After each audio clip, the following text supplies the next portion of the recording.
بسم اللہ الرحمن الرحیم السلام علیکم ورحمۃ اللہ۔ سپریم کورٹ پاکستان کے اندر پی ٹی آئی کی جانب سے آئینی ترمیم کو چیلنج کر دیا گیا ہے اور سپریم کورٹ پاکستان میں اس معاملے کو اب ٹیک اپ کیا جائے گا۔ دیکھیں، عمران خان نے تو پہلے ہی بتا دیا تھا کہ یہ جو آئینی ترمیم کرنے جا رہے ہیں یہ سراسر آئین کے اوپر حملہ ہے اور عدلیہ کے اوپر حملہ ہے۔ ایک تو ہم نے اس کو ناکام کرنا ہے، اور اگر یہ پاس کروا لیتے ہیں کسی طریقے سے بھی، اس کے پیچھے دو وجوہات ہیں۔ ایک تو عمران خان نے ان کی 2 اٹیمپٹس کو مسلسل ناکام کیا، اور یہ جو اٹیمپٹس ان کی جانب سے کی جا رہی تھی حکومت کی جانب سے، یہ ایک مرتبہ نہیں کی گئی، یہ تقریباً کوئی پچھلے 6 مہینے سے لگے ہوئے ہیں۔ پہلے یہ بناتے رہے، ان کے پاس ڈرافٹ آتا رہا، سازش کرتے رہے، یہ بیٹھ کر پیچھے بند کمروں کے اندر ملاقاتیں کرتے رہے، اس کے بارے میں مشاورت کرتے رہے، اس کے بارے میں مکمکہ کرتے رہے، اور عدلیہ کو کنٹرول کرنے کا پورا ایک منصوبہ بناتے رہے۔ تو جب ان کی جانب سے پورا منصوبہ بن گیا، پورا پلان بن گیا، پھر انہوں نے یہ حملہ لانچ کر دیا۔ تو 2 اٹیمپٹس پہلے حملہ کیا گیا ستمبر کے اندر، پھر اکتوبر کے شروع میں عمران خان نے دونوں اٹیمپٹس کو ناکام کر دیا۔ اب 3rd اٹیمپٹ ان لوگوں نے کرنی تھی، اور عمران خان نے بتا دیا تھا کہ 3rd اٹیمپٹ یہ کریں گے، اور اس کے لیے کیا کریں گے؟ اس کے لیے یہ میرے اوپر پابندی لگائیں گے، میری پارٹی کے اوپر پابندی لگائیں گے، ملاقاتوں کے اوپر پابندی لگائیں گے، میرا رابطہ جو ہے وہ عوام کے ساتھ ختم کر دیں گے۔ یہ سارا کچھ اس وجہ سے کیا جائے گا تاکہ یہ جو آئینی ترمیم ہے اس کا راستہ کھولا جا سکے، اس کا راستہ نکالا جا سکے، اور اپنی مرضی کے امپائر بٹھائے جا سکے۔ عمران خان نے یہ پہلے بتا دیا تھا، پھر انہوں نے آخرکار ویسے کیا۔ انہوں نے کیا کیا کہ جو آئینی ترمیم ہے اس کے اندر اس طریقے سے کلاسز ان لوگوں نے شامل کی، اس طریقے سے شقیں ان لوگوں نے شامل کی کہ جو عدلیہ ہے مکمل طور پر ہمارے کنٹرول میں آ جائے۔ اب ججز کے لیے تو یہ قابل قبول بات نہیں ہے۔ ججز اس کانسیپٹ کے اوپر آتے ہیں، ججز کو یہ کانسیپٹ کا پتہ ہے،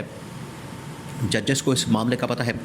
ججز کے ذہن میں یہ کانسیپٹ ہوتا ہے کہ یہ ایک ڈائیکاٹمی آف پاور ہے، 3 ادارے ہیں، جوڈیشری اور ایگزیکٹو اور پارلیمنٹ، یہ تینوں جو ہیں اپنے اپنے حدود کے اندر کام کرتے ہیں، ان کا آپس میں کوئی لینا دینا نہیں، ان کا آپس میں کوئی تعلق واسطہ نہیں، ایک دوسرے کے انٹرفیئرنس نہیں کرتے۔ ججز تو اس کے اوپر کام کرتے ہیں، لیکن اگر ججز کو کنٹرول کیا جائے گا، ججز کو مینج کیا جائے گا، ججز کی تعیناتیاں اپنی مرضی سے کی جائیں گی، ججز حکومت کے کنٹرول میں چلے جائیں گے، تو پھر ججز تو انڈیپینڈنٹلی کام نہیں کر سکتے، تو ججز تو اس کے اوپر پھر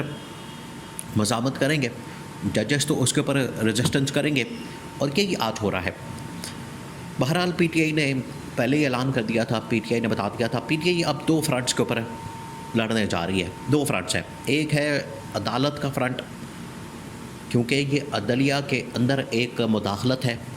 عدلیہ میں بحران بہت بڑا پیدا ہو چکا ہے، پیدا ہونے جا رہا ہے، تو عدلیہ کے میدان میں ایک تو جنگ لڑنی ہے۔ اس کے لیے کیا کیا پی ٹی آئی نے؟ ایک تو چیلنج کر دیا ان ترامیم کو، اور دوسرا یہ کہ یہ جو آئینی ترامیم لانے جا رہے ہیں اس کے لیے جو آئینی ترمیم لے کر آئے، اس کے نتیجے میں جو انہوں نے ایک پارلیمنٹری کمیٹی بنائی ہے اس کا بھی بائیکاٹ کا اعلان کر دیا پی ٹی آئی نے کہ ہم اس کمیٹی کے اندر نہیں جائیں گے۔ اس کے اندر انہوں نے بیرسٹر گوہر کو ڈال دیا، صاحبزادہ حامد رضا کو ڈال دیا، سینیٹر علی ظفر کو ڈال دیا۔ پی ٹی آئی نے مکمل بائیکاٹ کا اعلان کر دیا کہ ایک تو ہم نے اس کمیٹی کا حصہ ہی نہیں بننا، ہم نے اس کمیٹی کے اندر آنا ہی نہیں ہے۔ یہ جو چیف جسٹس کی تعیناتی کا متعلق ہے، ایک تو اس کے اندر نہیں آنا، اس کا حصہ نہیں بننا، اور اس کے اندر ہم نے شامل نہیں ہونا، یہ پہلی بات ہے۔ دوسری بات یہ ہے کہ اگر ہم اس کا بائیکاٹ کر رہے ہیں تو ہم جو حکومت کا چیف جسٹس ہوگا اس کو ہم کسی صورت نہیں مانیں گے، اور ان کا پلان یہی ہے کہ نیچے سے کسی چیف جسٹس کو لانا ہے۔ دوسرا جو پی ٹی آئی کا پلان ہے وہ یہ کہ ہم نے اس آئینی ترمیم کو سپریم کورٹ کے اندر چیلنج کرنا ہے، جو کہ ان کی جانب سے کر دیا گیا، پٹیشن ڈال دی گئی ہے، نہ صرف سپریم کورٹ آف پاکستان میں بلکہ سندھ ہائی کورٹ کے اندر اور باقی ہائی کورٹوں کے اندر بھی اس کو چیلنج کرنے کا فیصلہ کیا گیا ہے۔ اور اس کو چیلنج کرنے کا مقصد یہ ہے کہ آئینی ترمیم مکمل طور پر پاکستان میں جو نظام انصاف ہے اس کو تباہ و برباد کرنے کے مترادف ہے۔ تو اس آئینی ترمیم کا ہم نے اچار ڈالنا ہے۔ حکومت تو اس کے اوپر شور مچا رہی ہے، حکومت تو اس کے اوپر رولا ڈال رہی ہے، شہباز شریف اور باقی حکومت کے جو لوگ ہیں، کہ یہ آئین کی فراہمی، آئین کے اندر جو ترمیم کی گئی ہے انصاف کی فراہمی ہے، انصاف جلد فراہم کرنے کے مترادف ہے۔ حالانکہ بات یہ ہے کہ یہ صرف اپنی حکومت کے سروائیول کے لیے، اپنی حکومت کے بچاؤ کے لیے، اپنی حکومت کی بچت کے لیے، اپنے حکومت کو بچانے کے لیے یہ سارا انہوں نے بکھیڑا کھڑا کیا ہے۔ ادروائز ان کو نظر آ رہا تھا کہ اگر جسٹس منصور علی شاہ چیف جسٹس بن گیا اور جسٹس منصور علی شاہ چیف جسٹس بنتے ساتھ ہی اگر اس نے الیکشن کا کیس کھول دیا، مخصوص نشستوں کا کیس کھول دیا اور باقی مقدمات اگر اس نے کھول دیے تو پھر ہماری حکومت بھی فارغ ہو جائے گی، الیکشن بھی فارغ ہو جائیں گے، اور پورا جو ہمارا نظام ہم نے بنایا ہے اپنی مرضی کا اور ملک کے اوپر اس حکومت کو مسلط کیا ہے، وہ پورا کا پورا نظام جو ہے وہ زمین بوس ہو جائے گا۔ ان کو یہ نظر آ رہا تھا، اس کی وجہ سے انہوں نے یہ ساری آئینی ترامیم کی۔ اب P T I parliamentary committee کا بھی بائیکاٹ کرنے جا رہی ہے اور اس کو چیلنج بھی کرنے جا رہی ہے۔ اب چیلنج کرنے کی صورت میں کیا ہوگا؟ چیلنج کرنے کی جو اس وقت سچویشن بنی ہے، اس سے دو صورتیں نکل سکتی ہیں۔ ایک تو یہ کہ اگر فوراً اس کو ٹیک اپ کر لیا جاتا ہے، اب سوال یہ پیدا ہوگا کہ وہاں پر سنے گا کون؟ اس پٹیشن کو کون سا بینچ سنے گا؟ کیونکہ جسٹس منصور علی شاہ نے پہلے دن ہی جب پاس ہوئی صبح سویرے کیس لگا،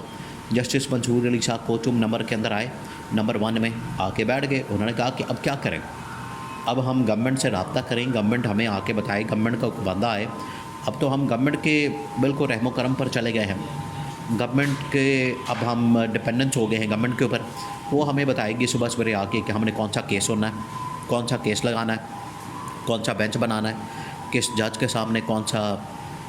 کیس لگے گا، کیا ہوگا، کیسے ہوگا۔ یہ سب کچھ جو ہے اب گورنمنٹ ڈیسائیڈ کرے گی، حکومت ڈیسائیڈ کرے گی، اور ہمیں ساری کی ساری گورنمنٹ کے اوپر ڈپینڈنس ہوگی کہ گورنمنٹ اب جو کرے گی اس کے مطابق ہمیں چلنا ہے۔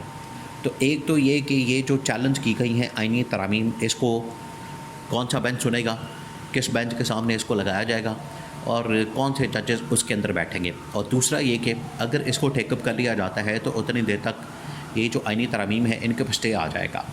یہ آٹومیٹکلی رک جائیں گی، تو اس کے اوپر عمل درآمد بھی رک جائے گا، اور 2 مہینے 6 مہینے تک تو اس کو چلایا جائے گا، اس کو کھینچا جائے گا، اس کو اتنی دیر تک ہونے نہیں دیا جائے گا۔ اور اگر یہ رک جاتا ہے تو پھر اس کا مطلب ہے کہ اس کے اوپر عمل درآمد رک جائے گا۔ لیکن آج اگر عمل درآمد رک جاتا، آج اگر اس کے اوپر امپلیمنٹیشن رک جاتی تو کم از کم چیف جسٹس کی تعیناتی نہ ہوتی۔ انہوں نے پلان ہی ایسے کیا ہے کہ آئینی ترمیم کر کے، اور آئینی ترمیم کرنے کے بعد آئینی بینچ آئینی مقدمات کو سنے گا، تو جتنی دیر تک آئینی بینچ نہیں بنتا اتنی دیر تک ہم کم از کم ایک چیف جسٹس لگا دیں۔ کیس کو ٹیک اپ نہیں کیا جائے گا تو اس کا مطلب ہے کہ اسٹے نہیں آئے گا اس کے اوپر، ان ترامیم کے اوپر، تو اتنی دیر تک ہم نیا چیف جسٹس لگا دیں گے، اس کے بعد اس کو ٹیک اپ کر لیا جائے اور بعد میں اس کو سن لیا جائے۔ پوری ایک سازش ہے، پوری ایک سازش ہے جس کے تحت یہ نظام چلایا جا رہا ہے، حکومت چلائی جا رہی ہے، اور پورا نظام انصاف کو ان لوگوں نے تباہ و برباد کر دیا ہے۔ لیکن یہ جو مرضی کر لیں، ایک مرتبہ یہ کیس ٹیک اپ کر لیا گیا، سپریم کورٹ نے اس کو ٹیک اپ کر لیا، ایک مرتبہ اس نے اس کو اٹھا لیا، تو کالعدم کرنے کے علاوہ کوئی راستہ نہیں ہوگا۔